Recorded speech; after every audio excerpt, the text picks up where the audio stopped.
Well, I guess in my position here, looking after the medical school and the research at the university in that area, I'm just optimistic about the general impact of all the new advances on our ability to manage chronic disease in particular. My own background's in cancer. I think we as a community around the world have made amazing strides in understanding cancer, and we're in this very interesting phase, as I think we are with other aspects of medicine, of being able to translate that new understanding into something meaningful for patients. A lot of the challenges are around how you do translate the basic findings into meaningful, really real impact for patients and for people. I think part of that is a financial issue. We face this all the time, the expense of new drugs and new developments, and how they impact on sort of routine care is a major issue. Translating some of the very complex analysis that we're able to do now to understand disease processes and pathogenesis at an individual level, transferring those into more routine practice are really, really challenging. And I think a lot of the challenges there are around the cost. Well, we're a very large medical college. We actually are also involved in teaching dentistry, so we do research across a broad range of healthcare related activity, which is very exciting from training, from the ability to train individuals across lots of different areas and the sort of inter and multi-professional activity there.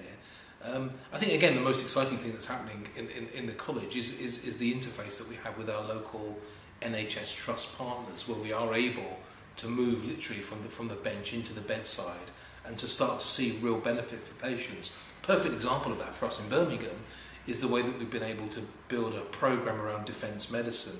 We have a new trauma centre that's funded by the government to support the research into surgical rehabilitation and reconstruction in patients who are coming over from various war zones, particularly obviously at the moment Afghanistan.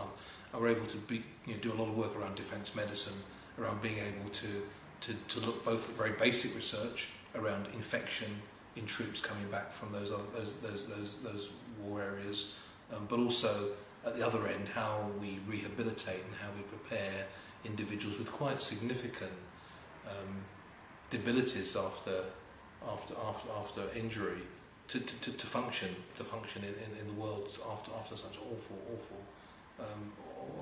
trauma.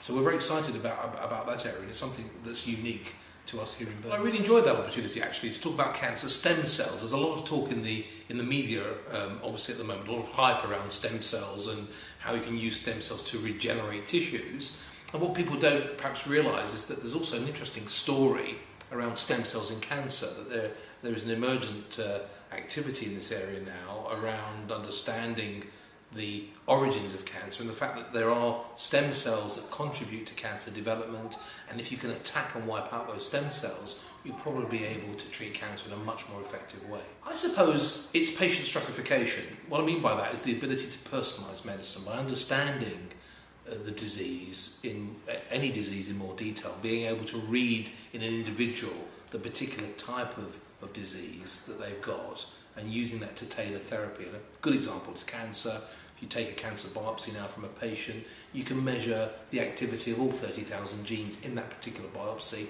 an incredible technical development, and you can sort of tailor that to the individual's ability to respond to therapy. So patient stratification, the personalisation of medicine, I think in cancer is very important, but I think it's going to be true in every other disease.